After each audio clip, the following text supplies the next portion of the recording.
So in this lecture, we'll start looking at materials that come from living organisms.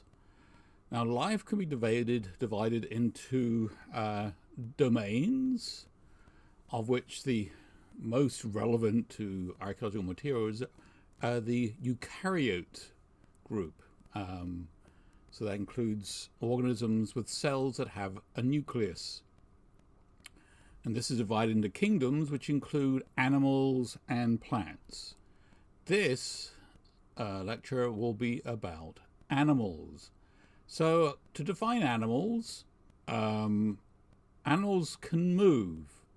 As you can clearly see by this example, he seems to be very active. They're also heterotrophes, which means they actually eat things. They, consume other things, starting with plants and then each other.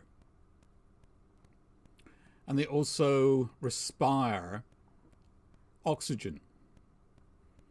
So this is some of the attributes of animals that distinguishes them from other organisms like plants. So the cell of animals, of course, includes a nucleus.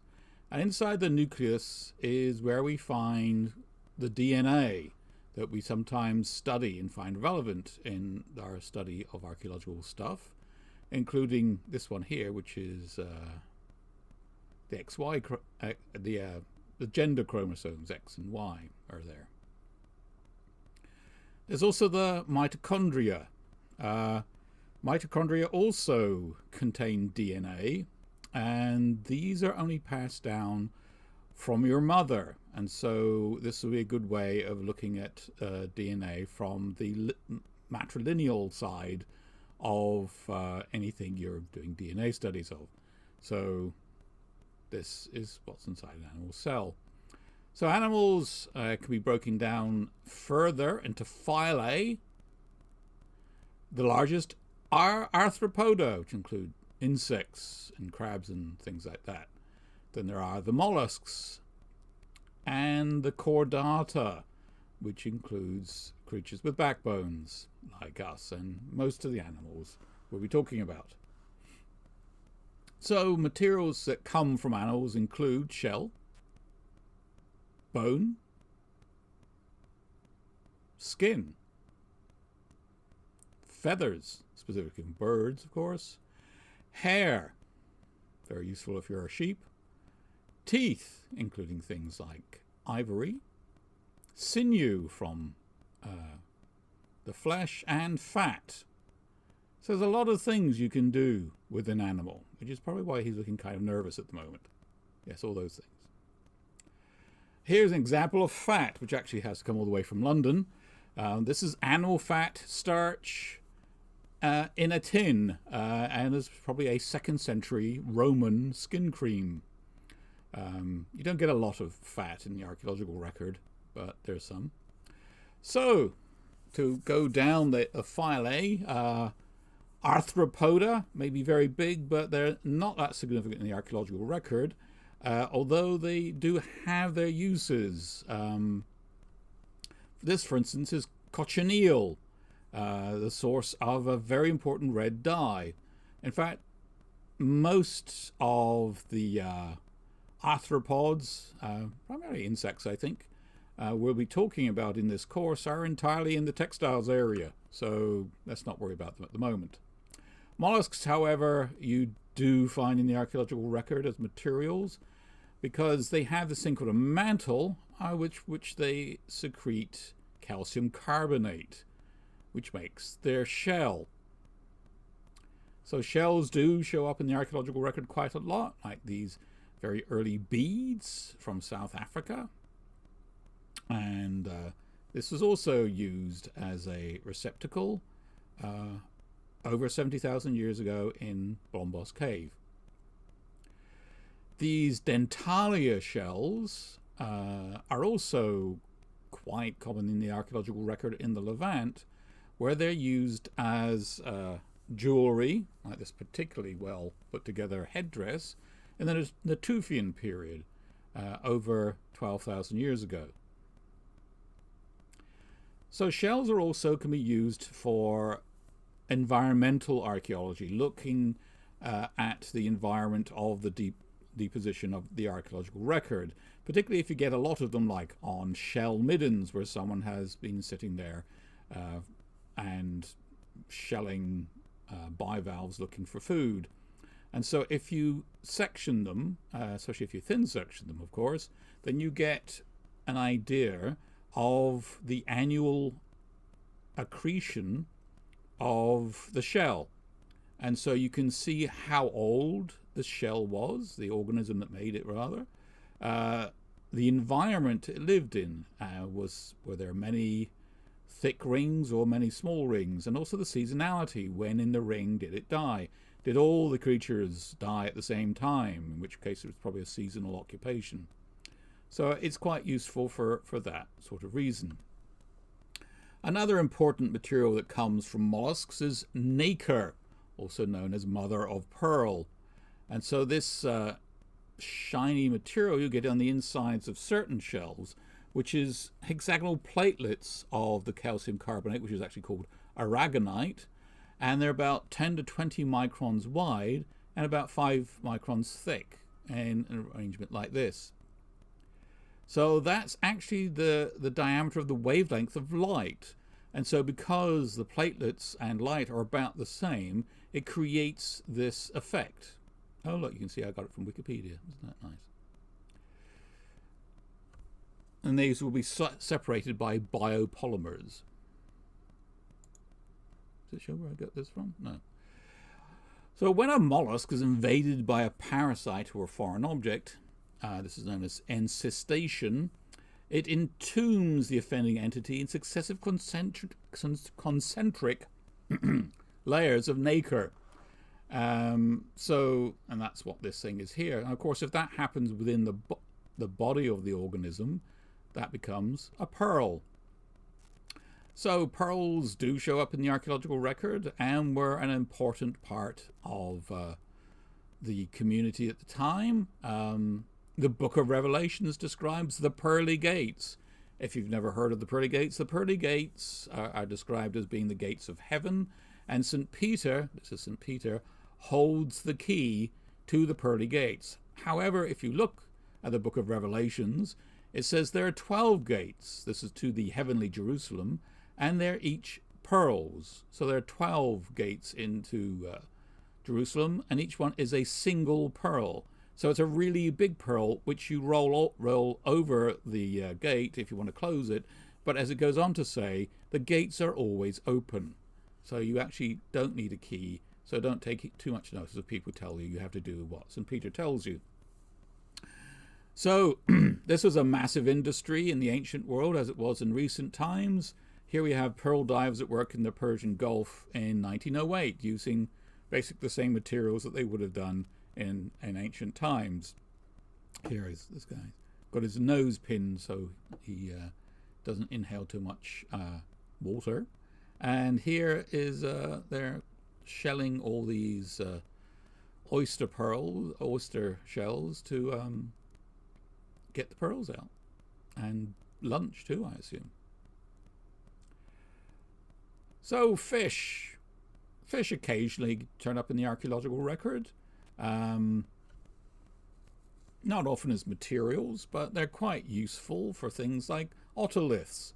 Otoliths are these little bones that grow in fish, and they can be sectioned again. And just like the bivalve shells I was showing you earlier, you can see how old the fish was, when it died, and what the seasons were like, what the environment was like when it lived. So it's quite useful, really. So amphibians, we won't be talking much about amphibians except to say this is actually a very cute frog. This is not a bad looking lizard, but lizards actually do come up in the archaeological record. This is a site I've mentioned before, Halazon Tashtit, from the Natufian period. It's in Israel, and it's what appears to be of a shaman. And the feminine of shaman is not Shah woman, but this is a female. So here she was interred with a whole lot of tortoise shells. So here you can see shell is often provided by tortoises and was used for a lot of things. This is crocodile, which is another well-known lizard.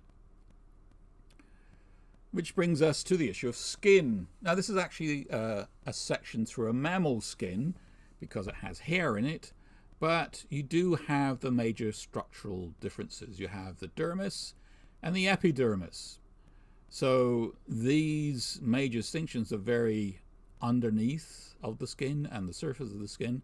It's very important to understand the distinction, particularly if you ever get burned, because these are the distinctions between the different degrees of burning, how far down it goes. So scales are related to this because on reptiles it's actually just the surface of the skin. It's the epidermis. And so if a lizard loses a scale, it's less of a big deal than if a fish loses a scale, because it's the dermis, and it's quite a serious thing. Scutes, however, are what the very thick, what one might call scales, of reptiles are. So on the back of, say, a crocodile or something, you would have scutes, these very thick scaly things, which go to the full thickness of the skin. Feathers also come in about now, which are evolved scales. And so they grow like scaly things that become longer and hairy and then bifurcate some more, and they turn into eventually feathers. So dinosaurs fit in here somewhere, but of course this course isn't about dinosaurs, but there has been some suggestion, there are some references and illustrations of things that might have been dinosaurs. This may be almost as unlikely as pyramids being built by Martians, so we won't worry too much about that. Birds, however, are quite important. They are characterized by feathers. They have toothless beaked jaws, hard-shelled eggs, a high metabolic rate, and a four-chambered heart. So very active animals. Here is one that shows up in the archaeological record quite often, the ostrich. And these were all over the Near and Middle East until quite recent times. And one particular thing that they are known for are the eggs. Apart from making very nice food, you can make containers out of them. And you can also break the shells into little beads, and you can have ostrich shell beads, which are quite popular. So that you see these quite a lot in the archaeological record. And you also find feathers only preserved under unusual circumstances. For instance, the tomb of Tutankhamun had this fan made of ostrich feathers. Very nice. And of course this lady, she's not lazy, she's dead. This lady also had a bit of a bird. She had the wing of an eagle, which probably would have been a very useful thing for a shaman to be waving at people impressively. This is possibly another example of someone trying to cut the wing off of, in this case, a swan. So now we get to mammals. They're characterized by mammary glands, another region of the brain. They have fur or hair, which is very important if you're a sheep. Very important to humans if you're a sheep. Most mammals find their fur or hair very important, of course. They have 3 middle ear bones, which don't show up in the archaeological record that much, so we won't worry about them. So again, back to this lady. She has mammals. She has an ox tail, which was still articulated, and so it was probably like a complete tail, complete with tufty bit at the end, which she may have waved around, either for the flies or for ceremonial purposes, ritual purposes. This is a bit of a boar, by which I mean the species of boar, but it may have actually just been food, because it's not like it had a foot or something. Oh, no, not that one. This is a marten. See here, the skull of a marten. It didn't have any traces of marks on it to suggest it had the flesh removed or the skin removed, so it may have actually been an entire pelt of a marten that was still attached to the head, rather like a fox fur stole in recent times. The other thing in here was a spare foot, a large foot, which probably, this looks rather macabre, perhaps appropriate for the fact I'm recording this on Halloween, that someone cut off a foot and put in there, but it probably was like a foot of some sort of a human. Anyway, so that brings us to bone. So bone is very useful material. It is made up of spongy bone, so this is spongy bone, and compact bone. And it's the compact bone. See here in this long bone you have spongy bone at the top, and here down here you have the compact bone. And so this is very commonly used as raw materials for making things, particularly animals like camels and horse, which have very dense bones because they have long limbs and run a lot, and so the bone is very much like ivory. So bone can be very much like ivory, but it has a very different structure. At first it grows just the same way as ivory would. It's just grown from the inside out and will have a bit of a lamellar structure, but then it's replaced. So you can see these circular things here where the bone has been replaced. Yes, spongy bone, I told him that. And that creates osteons. So you have these cells called osteoblasts, which go through the bone and dissolve it away. And then it's built up again to create an osteon. Okay, in the middle of it is an Haversian canal. So this structure found throughout bone is very diagnostic. This is a toad bone, a section through a toad bone.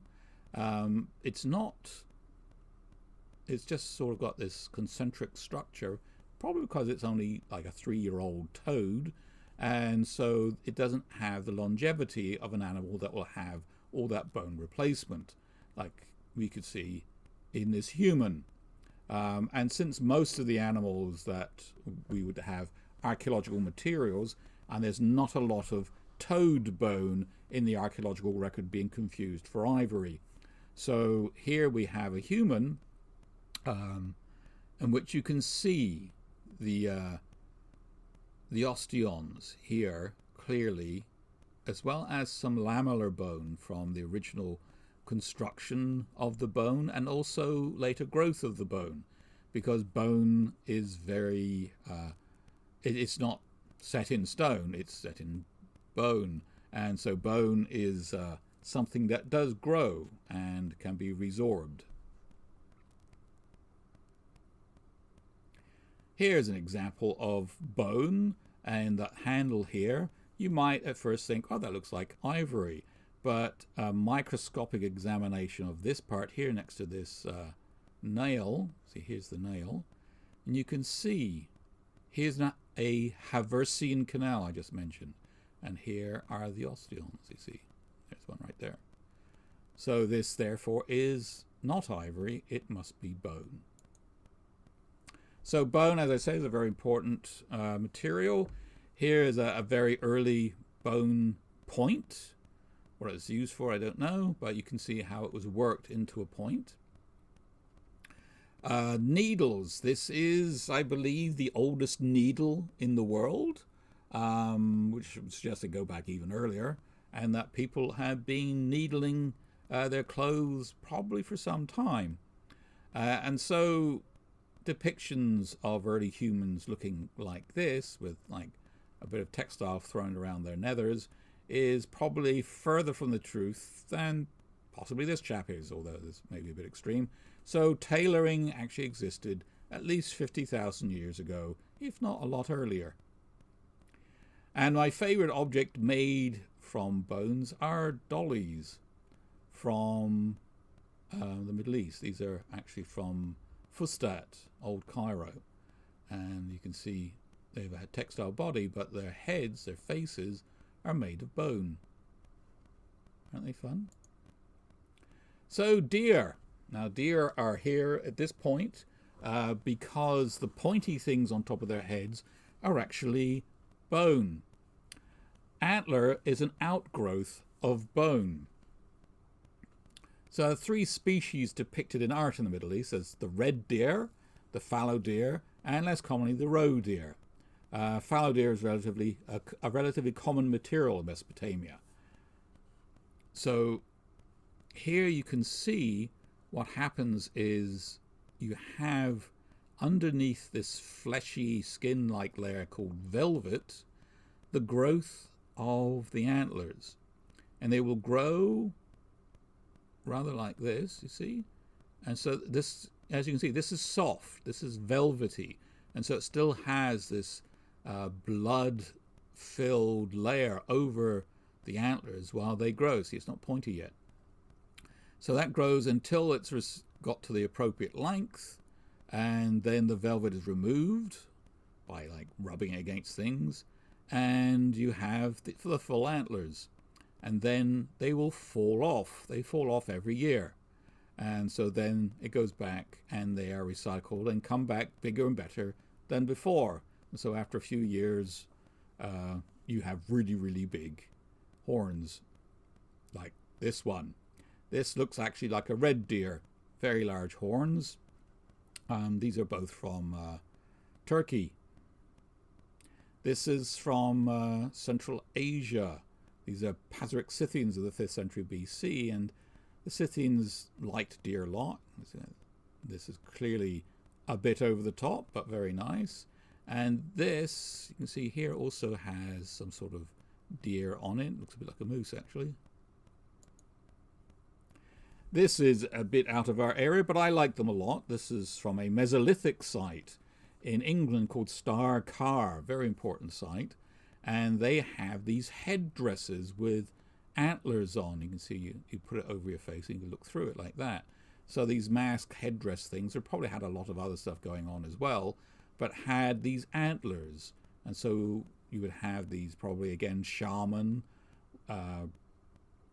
becoming the animal and be going into the spirit world or something like that. And what is relevant to the Middle East are these. These are pots made in 10th century AD in Nishapur in northeast Iran. And a lot of the motifs here look like they come from Central Asia. But you can see how dressing up like an animal with horns is actually a very important thing everywhere for this worldwide phenomenon of shamanism, with this very strong animal-related ethos. So now we get to teeth. So teeth will have this concentric growth because they just grow in the jaw of the animal, and then that's your tooth. You don't like modify them. They just grow, and there you are. They have these Retzius lines, or lines of Retzius, which indicate chronological contemporaneity. So they're like growth rings, but they're not annular. They just slowly grow like that as the enamel builds up. So this is the structure of all tooth-related materials. So that includes all ivory, their teeth, and so this is their structure. Hippo teeth, for instance, very important in Egypt, probably a lot more important than people realize. You see ivory objects, you think, that must be elephants from Africa, but it's probably hippos from Egypt. So their teeth, of course, are ivory. They can be over 50 centimeters, but can be unusually over a meter long, which is a lot of tooth. And actually, hippos are one of the scariest things in the Nile. The ivory is harder, whiter, and denser than elephant, so it's quite good stuff. And they were in Egypt until the 19th century, and also in Syria, along the coast of Syria until the Iron Age.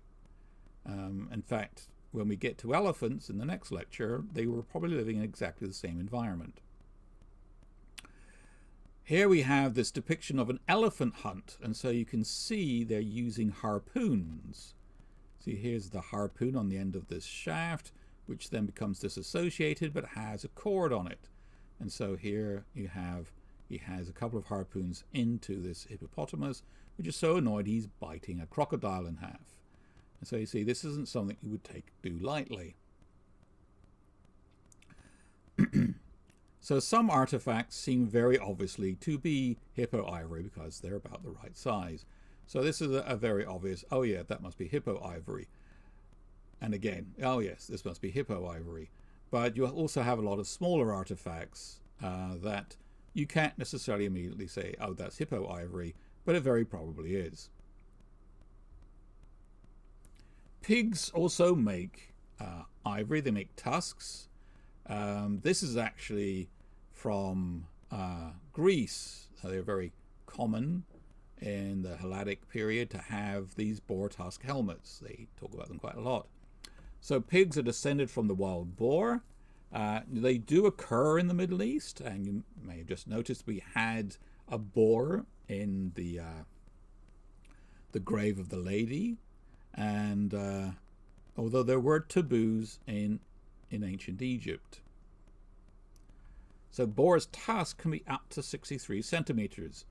And it's represented in art, but is very rarely identified, but may be more common than people think. So now we come to skin. Since we're in with mammals, skin becomes actually very important, particularly with domesticated animals where there's a lot of skin, but of course any animal can be used to use its skin. Quite horrifying, the skins that you can find on things. What is diagnostic of this skin as being from a mammal is the hair follicles. Right there. So, so this is a creature with horns. So on this creature, the pointy things on its head are actually made of skin. And so on cattle and also goats and sheep, they will have a bone core, not a very big bone core, but they will have a bone core. And over that will be an epidermal layer, so a skin layer. And so the dermis, the outer layer, is hard, it's horn. And so this develops into a solid layer of horn and then will grow out and out and out and out from this layer. And that is what horn is. It's basically skin grown over a bony layer. I think most of it is just he's also very large. So, of course, with mammals, you do get hair. And so we'll be talking more about hair when we get to domesticated animals, because what's very important about hair is, of course, things like sheep. So when we get sheep, hair follicles. When we get sheep, we'll be talking more about their hair, and especially when we get to textiles later on. But another material made of hair is actually the pointy things on the heads of rhinoceroses. Rhino horn is actually hair, and so it grows as hair but is all stuck together like this, you see. And so that is how it grows its horn. And of course rhino horn is used, unfortunately, it's very common across the Middle East as the hilt of daggers. So this one is from Kurdish areas, so it could be Western Iran or Southeast Turkey, but in Arabia and elsewhere in Iran And in India, you will find they are using rhino horn to make the hilts of daggers. To go back, the skin here is actually shark skin. So you can see it's there are fish. Don't often show up in the archaeological record though. So that's it so far for animals. In the next lecture we'll be talking about materials from domesticated animals.